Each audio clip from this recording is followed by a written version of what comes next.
Hi everyone, मैं हूं आपकी श्रद्धा दीदी एंड वेलकम टू अपना कॉलेज। आज की जो वीडियो है हमारी that is powered by alpha and आज की वीडियो के अंदर हम पढ़ने वाले हैं कि हैश मैप एक्चुअली होता क्या है। अब अगर हैश मैप्स की बात करें तो इससे पहले हैशिंग के टॉपिक के अंदर हमने हैश सेट्स के बारे में पढ़ा था। इस वीडियो में आज एक नया डेटा स्ट्रक्चर पढ़ेंगे जिसका नाम है हैश मैप। इसका जो रियल लाइफ मैप्स होते हैं उससे एज सच कोई लेना देना नहीं है, ये अलग तरीके का मैप होता है। नेक्स्ट वीडियो के अंदर इम्प्लीमेंटेशन समझेंगे कि ये जो हैश सेट हैश मैप इनकी हम बात कर रहे हैं ये इंप्लीमेंट कैसे होते हैं जावा में, एंड उसके बाद एक डेडिकेटेड वीडियो के अंदर इनके काफी सारे हम सवाल सॉल्व कर रहे होंगे। तो आज की वीडियो में हम समझने वाले हैं हैश मैप होता क्या है, उसे क्रिएट कैसे करते हैं, उसके अंदर इंसर्ट कैसे करते हैं एलिमेंट्स को, एंड साथ के साथ उसमें से रिमूव कैसे करते हैं एलिमेंट्स को, प्लस उसे आइटरेट कैसे करते हैं। मतलब जो भी एलिमेंट स्टोर कर दिए हमने इस डेटा स्ट्रक्चर के अंदर उनको हम एक एक करके देखेंगे कैसे एक्सेस कैसे करेंगे। सबसे पहले समझते हैं हैश मैप होता क्या है। हैश मैप जावा के अंदर एक ऐसा स्ट्रक्चर होता है जो दो तरीके की इंफॉर्मेशन को स्टोर करता है। एक होती है हमारी की एंड उसी की के कॉरेस्पॉन्डिंग एक हमारी होती है वैल्यू। ऐसे सिनेरियोज जहां हमें पेयर्स स्टोर करने होते हैं, पेयर्स मतलब जोड़ा, मतलब एक की होगी एक वैल्यू होगी, तो दो वैल्यू का अगर हमें जोड़ा, दो वैल्यू का पेयर कहीं भी स्टोर करना है जावा के अंदर तो वहां हम हैश मैप्स का यूज करते हैं। इसके रियल लाइफ एग्जांपल्स क्या होंगे, मान लीजिए हमें स्टूडेंट्स के रोल नंबर स्टोर करने हैं तो रोल नंबर की अपनी एक टेबल होगी और वो टेबल कुछ ऐसी दिखेगी जिसमें सबसे पहले तो हमारे पास रोल नंबर हो सकते हैं। मेरा रोल नंबर जैसे 64, फिर 65, 66, 78, 79, ये थोड़े से जम्बल्ड रोल नंबर्स हैं, मतलब कोई ऑर्डर नहीं है इसका। और हर रोल नंबर के लिए हमारे पास एक नेम है। मान लीजिए यहाँ पे नेम आ जाता है श्रद्धा, यहाँ पर नेम आ जाता है रजत, यहाँ नेम आ जाता है अमन, यहाँ नेम आ जाता है खुशी, यहाँ नेम आ जाता है प्रिया। तो इस तरीके से बहुत सारे नेम्स हैं जो एक के बाद आ रहे हैं। अब ऐसा जो स्ट्रक्चर है जिसमें एक वैल्यू है ये बन जाएगी हमारी की यानी ये हमेशा यूनिक होगी। हमारे जो रोल नंबर्स होते हैं क्लास के अंदर वो सारी की सारी यूनिक वैल्यूज हैं और इस की के पूरे कॉलम में हर की के लिए हमारे पास एक वैल्यू होगी। हो सकता है ये वैल्यू यूनिक ना हो, यानी रोल नंबर 64 और 65 दोनों का नाम श्रद्धा भी हो सकता है। हमारी क्लास में दो बच्चे हो सकते हैं जिनका सेम नाम हो, लेकिन रोल नंबर हमेशा यूनिक रहेगा।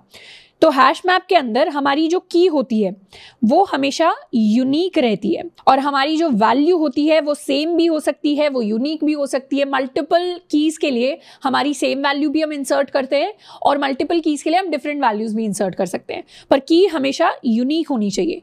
तो इस तरीके का स्ट्रक्चर जहाँ एक की हो गई एक वैल्यू हो गई, उसको कहाँ रिप्रेजेंट करेंगे, उसको रिप्रेजेंट करेंगे हैश मैप में। इसका एक और रियल लाइफ एग्जाम्पल क्या हो सकता है, हमारे पास घर में गाड़ी होती है, बाइक होती है, तो उसके अंदर हम क्या करते हैं, फ्यूल भरवाने जाते हैं। तो हो सकता है हम फ्यूल की अगर बात करें तो फ्यूल की भी एक टेबल बनती है प्राइसेस की, जिसमें मान लीजिए सबसे पहला आ जाता है हमारा सीएनजी का जो प्राइस है वो मान लीजिए 70 रुपीज़ चल रहा है। फिर आ जाता है हमारे डीजल का प्राइस, वो 80 रुपीज़ चल रहा है। पेट्रोल का प्राइस आ गया, वो 90 रुपीज़ चल रहा है। तो जो फ्यूल है वो हमेशा यूनिक की होंगे, एक यूनिक की के लिए हमारा प्राइस अलग हो सकता है। तो जो फ्यूल है वो बन जाएगा हमारा की एंड जो प्राइस है वो बन जाएगा हमारा वैल्यू। अब ये जो की है ये हमेशा यूनिक रहेगी, मतलब सीएनजी एक ही बार आएगा, डीजल एक ही बार आएगा, पेट्रोल एक ही बार आएगा। इनके जो प्राइसेस हैं हर किसी के लिए अपना अलग प्राइस होगा। अब कल को ऐसा हो सकता है कि डीजल और पेट्रोल का प्राइस बहुत हाईली अनलाइकली है, पर मान लीजिए सेम हो गया, डीजल भी बढ़कर 90 रुपीज़ हो गया, पेट्रोल भी 90 हो गया, तो उसमें कोई प्रॉब्लम नहीं आएगी। पर हाँ, डीजल का नाम डीजल, पेट्रोल का नाम पेट्रोल ही रहेगा, की हमेशा यूनिक रहेगी। और एग्जाम्पल ये हो सकता है कि आपने कंट्रीज के नाम ले लिए, तो हमारी कंट्री जैसे हो गई है इंडिया का, हमने नाम लिख दिया एज अ की, दिस इज माई की, दिस इज माई वैल्यू। तो यहां हम लिख सकते हैं अपनी कंट्री की पॉपुलेशन को। इंडिया की मान लीजिए कुछ 120 CR पॉपुलेशन हो गई। दूसरी कंट्री हम लिख सकते हैं चाइना की, हम मान लीजिए 150 CR पॉपुलेशन लिख देते हैं। यूएस की हम 30 CR पॉपुलेशन लिख देते हैं। इस तरीके से कंट्रीज आ जाएंगी, पॉपुलेशन आ जाएगी। यहाँ चाहे तो इस पॉपुलेशन की जगह वैल्यू के अंदर हम उनकी कैपिटल स्टोर कर सकते हैं।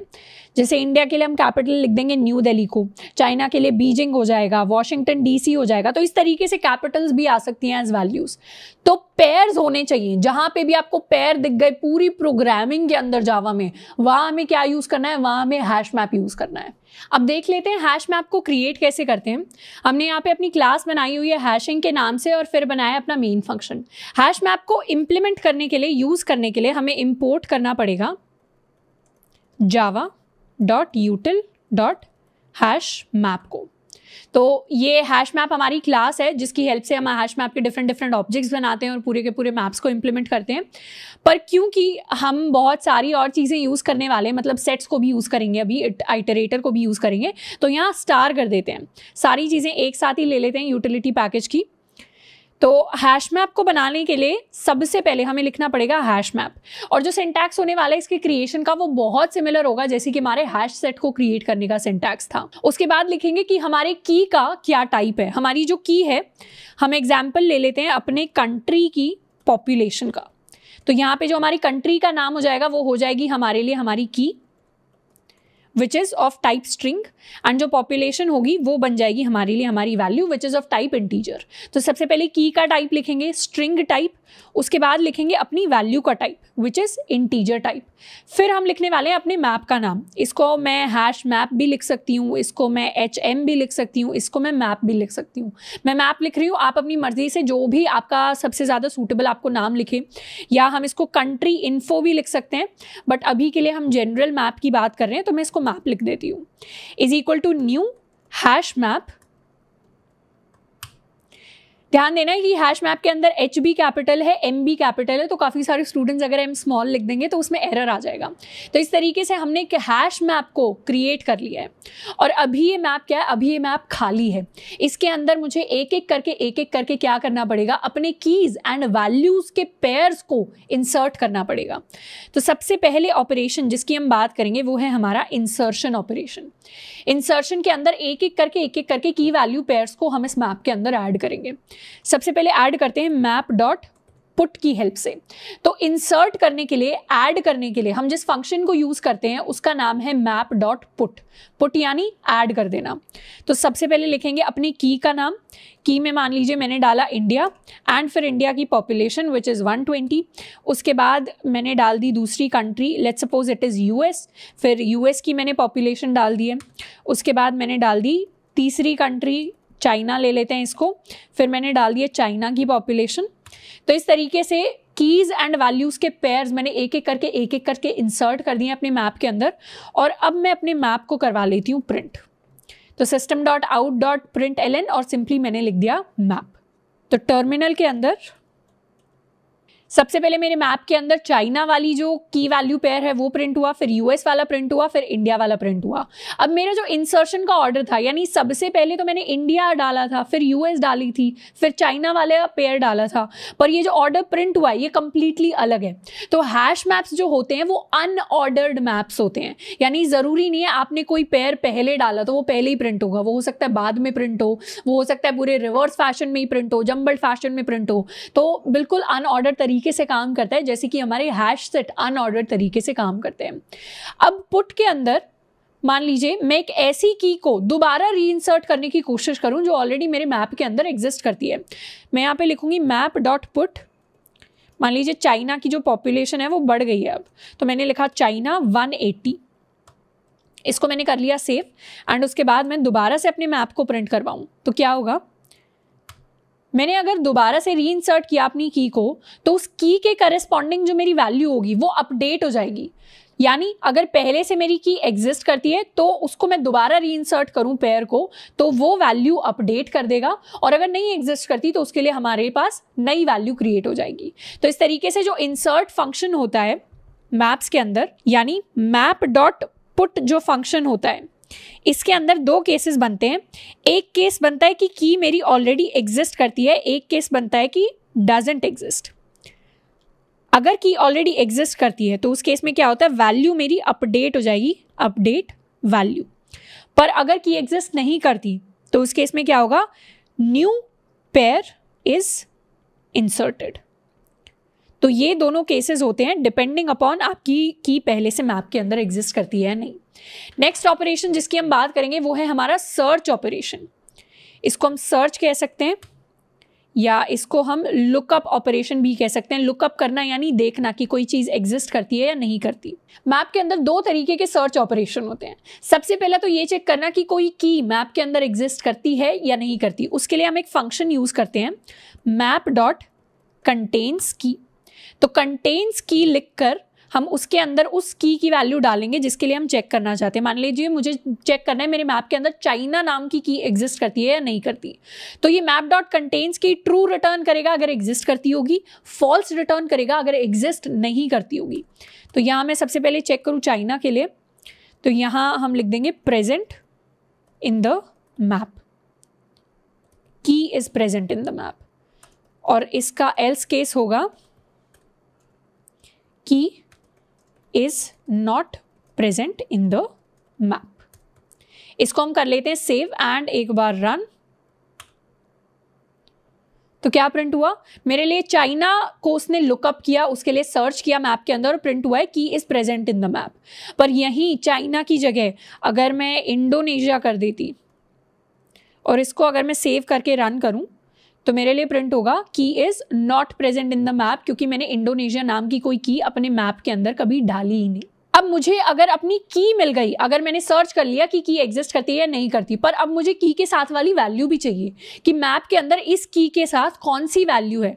तो उस केस में दूसरा फंक्शन आता है जो होता है हमारा गेट फंक्शन। तो मैं सिंपली लिखूंगी मैप डॉट गेट, फिर की का नाम। मान लीजिए चाइना के लिए, चाइना जो मेरी की है मैप के अंदर, इस की के लिए कौन सी वैल्यू एग्जिस्ट करती है, उस वैल्यू को मुझे गेट करना है। एक ये केस ले लेते हैं जिस केस में मेरी जो की है वो एग्जिस्ट करती है। दूसरा केस ये ले लेते हैं अगर मैं मैप डॉट गेट इंडोनेशिया कर दूं, यानी एक ऐसी की जो मेरे मैप में नहीं एग्जिस्ट करती, तो उस केस में क्या प्रिंट होगा। इसको कर लेते हैं सेव, इसको कर देते हैं कमेंट आउट। मेरे लिए क्या प्रिंट हुआ, चाइना के लिए जो वैल्यू आई वो आई 180, पर इंडोनेशिया के लिए सिंस की एग्जिस्ट नहीं करती तो वैल्यू भी एग्जिस्ट नहीं करती, तो उस केस में प्रिंट हुआ है मेरे लिए नल। तो यहाँ पर डॉट गेट के भी दो केसेस बन जाते हैं। सबसे पहला केस जो डॉट गेट के अंदर आता है वो होता है कि क्या मेरी की एग्जिस्ट करती है, तो उस केस में मेरे लिए प्रिंट हो जाएगी मेरी वैल्यू। दूसरा केस डॉट गेट फंक्शन के लिए आता है कि की डजंट एग्जिस्ट, उस केस में क्या होगा, उस केस में प्रिंट होगा मेरे लिए नल। और डॉट कंटेन्स की के लिए अगर की एग्जिस्ट करती है तो उस केस में प्रिंट हो जाएगी ट्रू, और की अगर एग्जिस्ट नहीं करती तो उस केस में प्रिंट हो जाएगा फॉल्स। तो ये दो फंक्शन होते हैं जिनकी हेल्प से हम लुकअप करते हैं, हम सर्च करते हैं किसी भी की या किसी भी वैल्यू के लिए अपने मैप के अंदर। नेक्स्ट हम बात करने वाले हैं कि एक हैश मैप के अंदर जितने भी पेयर्स हमने ऐड किए हैं उन पर हम आइटरेट कैसे कर सकते हैं, यानी एक के बाद एक उन पर ट्रवर्स कर हम उनकी वैल्यूज को प्रिंट कैसे करवाते हैं। अब हैश मैप के अंदर आइटरेशन से पहले हम एक अलग तरीके के फॉर लूप के बारे में सीखते हैं। आज तक हमने जितने भी फॉर लूप्स लिखे हैं उनके अंदर हम क्या करते हैं, हम एक आइटरेटर बनाते हैं। जैसे यहाँ पर आई मेरा आइटरेटर है, for int i is equal to 0, i is less than 10, i plus plus या i माइनस माइनस। आज तक हम इस तरीके के लूप्स को लिखते आए हैं। इसी सेम फॉर लूप को लिखने का एक अलग तरीका होगा कि हम लिखें फॉर और यहाँ पर हम कुछ वैल्यू ले लें, फिर लगाएं कोलन एंड फिर लिखें अपने कलेक्शन का नाम। तो इस तरीके के एक अलग फॉर्मेट, एक अलग सिंटैक्स होता है फॉर लूप्स को लिखने का, जो हम कलेक्शंस के ऊपर यूज करते हैं। कलेक्शंस कहने का मेरा मतलब यहाँ पर क्या है कि एक बंच ऑफ ऑब्जेक्ट्स या बंच ऑफ वैल्यूज को अगर हम आइटरेट करना चाहते हैं तो फिर हम दूसरे टाइप का फॉर लूप यूज कर सकते हैं। फॉर एग्जाम्पल मैंने एक एरे लिया है, इस एरे के अंदर मेरे पास 3 एलिमेंट्स हैं 1, 2 एंड 3। अब पहला तरीका इस पर फॉर लूप लगाने का ये होगा कि मैं इसके इंडेक्स के बेसिस पर एक एक एलिमेंट पर जाऊं, यानी int i is equal to 0, i less than 3, i plus plus. इस तरीके से मैं इसके इंडेक्स को एक एक करके बढ़ाऊं और फिर ARR ऑफ i यानी इंडेक्स के पर लिखी हुई वैल्यू को मैं प्रिंट करवाऊं। पर इसी चीज को अगर मैं सेकेंड फॉर्मेट में लिखना चाहूंगी तो उसको लिखने का तरीका ये होगा कि मैं लिखूं फॉर इंट वैल्यू फिर कोलन एंड उसके बाद अपने एरे का नाम। इस एरे का नाम मैंने रखा है ARR। तो अगर मैं इस तरीके से लिखूं for int value colon ARR, तो क्या होगा, इंडेक्स की जगह डायरेक्टली मैं एक एक करके एरे की वैल्यूज को एक एक करके ट्रेवर्स कर पाऊंगी। और मेरे जो फॉर लूप के अंदर अगर मैं प्रिंट करवाऊं अपनी इस वैल्यू को जो मैंने यहाँ पे डिफाइन किया है वेरिएबल, तो इसके अंदर इंडेक्स नहीं आएगा, इसके अंदर डायरेक्टली इस एरे की वैल्यूज आएंगी। इसको एक बार कोड करके भी देख लेते हैं कि ये वाला फॉर लूप का सिंटैक्स काम कैसे करता है। हम क्या करेंगे, ऊपर वाली लाइनों को कर लेते हैं कमेंट आउट। उसके बाद हम बनाते हैं अब एक array, int array is equal to, मान लीजिए मैंने लिखा 12, 15 एंड 18। तो इस तरीके से मैंने इन 3 वैल्यूज के साथ अपना एक एरे बनाया। अब पहला तरीका जो हम हमेशा से देखते आए हैं वो ये होगा, i is equal to 0, i less than 3, i plus plus, और मैं क्या करूंगी, एक एक करके प्रिंट करवाऊंगी अपनी वैल्यूज को, ARR of i and then space. अब इसी सेम चीज को लिखने का दूसरा तरीका ये होगा कि मैं लिखूं for int value colon and उसके बाद अपने एरे का नाम। तो एक तरीके से एरे मेरा एक कलेक्शन है जिसके अंदर बहुत सारी वैल्यू स्टोर्ड हैं, और उसमें से अब मैं एक एक करके वैल्यूज को निकालना चाहती हूँ। और वो निकल कर कहाँ स्टोर होंगी, वो स्टोर होंगी इस वैल्यू वेरिएबल के अंदर। तो मैं क्या करूंगी, फिर वैल्यू वेरिएबल की वैल्यू को प्रिंट करवाऊंगी। मैं यहाँ लिखूंगी val plus space and last में नेक्स्ट लाइन। इसको कर लेते हैं सेव एंड नाउ रन। तो क्या प्रिंट हुआ, फर्स्ट जो तरीका था प्रिंट करवाने का उससे भी 12, 15, 18 प्रिंट हुआ, सेकंड जो तरीका था उससे भी 12, 15, 18 प्रिंट हुआ। डिफरेंस बस ये था कि फर्स्ट तरीके में मैंने एक आइटरेटर आई को यूज किया जिससे इंडेक्स वैल्यू को अपडेट किया, सेकंड तरीके में मैंने डायरेक्टली एरे से वैल्यू उठा ली, इस बार मुझे इंडेक्स की जरूरत नहीं है। तो यही सेम तरीका है जो सेकंड वाला तरीका है, इसको यूज करके हम एक मैप को आइटरेट करेंगे जहां कलेक्शन के अंदर डिफरेंट डिफरेंट पेयर्स हैं। एक बार में हैश मैप से एक पेयर निकलेगा, फिर अगला पेयर निकलेगा, फिर उससे अगला पेयर निकलेगा। तो इस तरीके का हम एक फॉर लूप लगाएंगे। अब फॉर लूप लगाने का जो सिंटैक्स होता है हैश मैप के अंदर वो कुछ इस तरीके का होता है। यहां पर मैंने लिखा है मैप डॉट एंट्री, फिर मैंने लगाए अपने एंगुलर ब्रैकेट्स जिनके अंदर लिखा है इंटीजर। इंटीजर, ये इंटीजर मेरी की वैल्यू को दिखाता है, ये इंटीजर मेरी वैल्यू के टाइप को दिखाता है। यहाँ पर मैं स्ट्रिंग भी लिख सकती हूँ अगर मेरा कंट्रीज एंड पॉपुलेशन का एग्जाम्पल है, तो यहाँ पे की का डेटा टाइप आएगा, यहाँ पर वैल्यू का डेटा टाइप आएगा। फिर मैं लिखूंगी ई फॉर एलिमेंट एंड फिर कोलन लगाकर मैं बनाऊंगी मैप का एक सेट। यानी मैप का अगर मैं एक सेट व्यू लेना चाहूं तो उसके लिए मुझे करना पड़ेगा डॉट एंट्री सेट, जिससे मैप का एक सेट वर्जन मुझे मिल जाएगा जिसके अंदर सारे के सारे पेयर्स स्टोर्ड होंगे। उसके बाद एक एक करके वो सारे पेयर्स इस ई के अंदर आ जाएंगे और यहां बाहर की तरफ मैं लगा दूंगी अपना फॉर लूप। तो इसको एक बार कोड में लिख कर देखते हैं तो चीज़ें बहुत आसानी से क्लियर होंगी। ये फर्स्ट टाइम में एंट्री सेट देख के बहुत ज़्यादा ऐसे बहुत बड़ी चीज़, बहुत मुश्किल चीज़ लग रही होगी, पर बहुत ही आसान है। सेम सिंटैक्स हर बार लिखना होता है हमें हर हैश मैप में। तो एक बार हम लिखेंगे, एक दो क्वेश्चन करके उनमें दोबारा लिख देंगे तो अपने आप ऑटोमेटिकली याद हो जाएगा कि आइटरेट कैसे करते हैं। हम क्या लिखेंगे, हम लिखने वाले हैं फॉर, यहां पर मेरे कलेक्शन का नाम क्या है, मेरे कलेक्शन का नाम है मैप डॉट एंट्री सेट, यानी मेरे मैप का सेट वर्जन, मैप को मैंने सेट में कन्वर्ट कर दिया है और अब इस सेट की जो वैल्यूज होंगी उनको मैं एक एक करके ट्रेवर्स करूंगी। इस सेट के अंदर मेरे पेयर्स ही हैं सारे, और इसमें टाइप क्या होगा, टाइप है मेरा मैप डॉट एंट्री, जिसके अंदर की है मेरी स्ट्रिंग टाइप की और वैल्यू है मेरी इंटीजर टाइप की। तो ये मैंने टाइप डिफाइन किया। जैसे अपने पुराने फॉर लूप के अंदर मैंने क्या किया था, पुराने फॉर लूप के अंदर मैंने इंट वैल्यू एंड ARR लिखा था, तो यहाँ पर है ये मेरा इंट की जगह ये टाइप है मेरे उस आइटरेट, मेरी उस वैल्यू का जो मेरे एंट्री सेट से निकलेगी, और मेरा एरे की जगह मैंने पूरे कलेक्शन का नाम लिखा है मैप डॉट एंट्री सेट। अब इस वैल्यू की जगह मुझे यहाँ पे एक वेरिएबल बनाना पड़ेगा, इसको मैं लिख सकती हूँ ई। इसको कर लेते हैं कमेंट आउट। तो ये पूरा का पूरा मेरे नए फॉर लूप का मैंने सिंटैक्स लिख लिया है। अब एक एक करके मुझे की वैल्यू पेयर्स को कैसे प्रिंट करवाना है, सबसे पहले तो मैं प्रिंट करवाऊं ई डॉट गेट की। तो हर इस ई के लिए, इस ई के अंदर पूरा मेरा पेयर है, की भी है उसमें, वैल्यू भी है, हर इस ई के लिए मैं की प्रिंट करवा दूंगी एंड दोबारा से हर इस ई के लिए मैं कर लूंगी गेट वैल्यू, तो उससे मेरी वैल्यू भी प्रिंट हो जाएगी। इसको कर लेते हैं सेव एंड नाउ रन। तो हर बार क्या हुआ, ये था मेरा मैप जिसमें सबसे पहले मैंने की गेट की, तो मेरे लिए पहले चाइना प्रिंट हुआ, फिर 180 आया उसकी वैल्यू, फिर यूएस प्रिंट हुआ इस लाइन से, फिर उसकी वैल्यू इस लाइन से प्रिंट होगी विच इज़ 30, फिर इंडिया प्रिंट होगा इस लाइन से विच इज़ इंडिया, एंड फिर उसकी वैल्यू प्रिंट होगी विच इज़ 120। तो इस तरीके से मैंने आइटरेट करके सारी मैप के अंदर जो जो वैल्यूज़ थी उनको प्रिंट करवा लिया है। इसको हल्का सा अगर मैं और विजुअलाइज करना चाहूँ तो मेरा जो मैप था, मैप के अंदर क्या था, बहुत सारी वैल्यूज़ थी। मान लीजिए पहला जो पेयर था उसमें था मेरे पास इंडिया एंड उसके साथ में 120, दूसरा जो पेयर था उसमें था मेरे पास चाइना एंड साथ में 150 या 180, तीसरा जो पेयर था मेरे पास उसमें था मेरे पास यूएस एंड साथ में 30। अब मैंने एक एक करके जो मेरा ई वेरिएबल है उसके अंदर मेरे पास क्या आया, दोनों चीज़ें आई, मेरे पास इंडिया भी आया एंड मेरे पास 120 भी आया।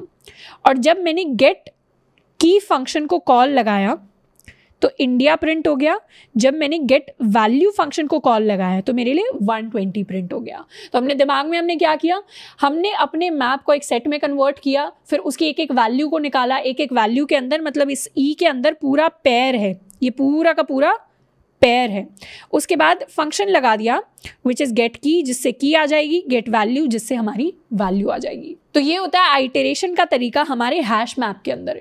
इसके अलावा एक और छोटा सा तरीका होता है जिसमें हम सिर्फ कीज़ निकालते हैं। अब हमें तो ये वाला तरीका याद करना है, इसको मैं एडवाइस करूंगी, बाकी देखने के लिए हम दूसरा तरीका भी देख सकते हैं जिसमें हम एक सेट बनाते हैं फॉर द कीज़। तो स्ट्रिंग का मैंने एक सेट बनाया जिसको मैं नाम दूंगी कीज़, इसके अंदर मैं सारी कीज़ स्टोर करने वाली हूँ। और सारी कीज़ आएंगी कैसी, एक फंक्शन होता है मैप के अंदर विच इज़ की सेट, कीज़ का मैंने सेट बना लिया। ये तो था सारी एंट्रीज का सेट बना लिया, यानी की वैल्यू पेयर दोनों का, यहाँ पे सिर्फ कीज़ का मैंने सेट बनाया। और उसके बाद मैं क्या करूँगी, उसके बाद एक फॉर लूप चला दूंगी, स्ट्रिंग की इन कीज़, यानी सारी की सारी जो कीज़ हैं एक एक करके उनके ऊपर आइटरेट करूँगी और फिर प्रिंट करवा दूंगी की प्लस हमारा मैप डॉट गेट की का नाम। तो इससे क्या होगा, यहाँ पे की डायरेक्टली की वैल्यू प्रिंट हो जाएगी और यहाँ की के करस्पॉन्डिंग जो भी पेयर के अंदर वैल्यू थी मैप के अंदर स्टोर्ड वो आ जाएगी। तो इस तरीके से आइटरेट करके हम कुछ ऐसे भी अपने मैप के सारे पेयर्स को प्रिंट करवा सकते हैं। ये होता है सेकंड तरीका की सेट के थ्रू, ये होता है फर्स्ट तरीका एंट्री सेट के थ्रू। अब एक लास्ट छोटी सी चीज़ जो हम डिस्कस कर सकते हैं वो ये है कि मैप के अंदर किसी वैल्यू को, किसी पेयर को मुझे रिमूव कैसे करना है। तो किसी भी पेयर को रिमूव करने के लिए मैं क्या करूँगी, इतने पार्ट को कर लेते हैं कॉमेंट आउट। अब मान लीजिए मुझे चाइना वाला जो पेयर है वो पूरा रिमूव करना है, तो मैं लिखूंगी मैप डॉट रिमूव और उसके अंदर की पास कर दूंगी जिसको भी मुझे रिमूव करना है, तो उसकी की और वैल्यू दोनों रिमूव हो जाएंगी। एंड रिमूव करने के बाद अगर मैं प्रिंट करवाऊँ अपने मैप को, तो इसको करते हैं रन। शुरुआत में मेरा मैप कुछ ऐसा था, इसके बाद मैंने चाइना वाले की वैल्यू पेयर को रिमूव कर दिया इस लाइन के थ्रू, एंड फिर मैप में क्या रह गया, सिर्फ यूएस एंड इंडिया। तो इस तरीके से हम की को अगर डालकर रिमूव फंक्शन कॉल करते हैं तो उसके करस्पॉन्डिंग वैल्यू भी हमारी पूरी डिलीट हो जाएगी, तो पूरी एंट्री हमारे मैप से गायब होने वाली है।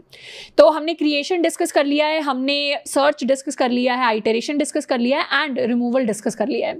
इसके बाद नेक्स्ट वीडियोस के अंदर हम इंप्लीमेंटेशन सीखेंगे हैश मैप हैश सेट का थ्रू टेबल्स, या हैशिंग के पूरे कॉन्सेप्ट को हम एक्सप्लोर करेंगे जो कि बहुत ज़्यादा इंपॉर्टेंट है इंटरव्यू पर्सपेक्टिव से। उसके बाद बहुत सारे सवालों को हम डिस्कस कर रहे होंगे एक सिंगल वीडियो के अंदर। तो ये सारी चीजें हमने कर ली है। नीचे डिस्क्रिप्शन बॉक्स में आपको लिंक मिल जाएगा नोट्स का। इसके अलावा नीचे डिस्क्रिप्शन बॉक्स में आपको लिंक मिल जाएगा अल्फा, जिसमें हम बेसिक से लेकर एडवांस तक पूरा जावा कवर कर रहे होंगे। उसमें हमारे कुछ लाइव सेशंस होंगे, वीडियो लेक्चर्स होंगे, प्रैक्टिस क्वेश्चंस होंगे एंड काफी सारी चीजों को प्लेसमेंट पर्सपेक्टिव से कंप्लीट जो पैकेज होता है उस चीज को हम कवर कर रहे होंगे, तो उसको भी जाकर हम देख सकते हैं। आज के लिए इतना ही, मिलते हैं नेक्स्ट वीडियो में। Till then keep learning and keep practising.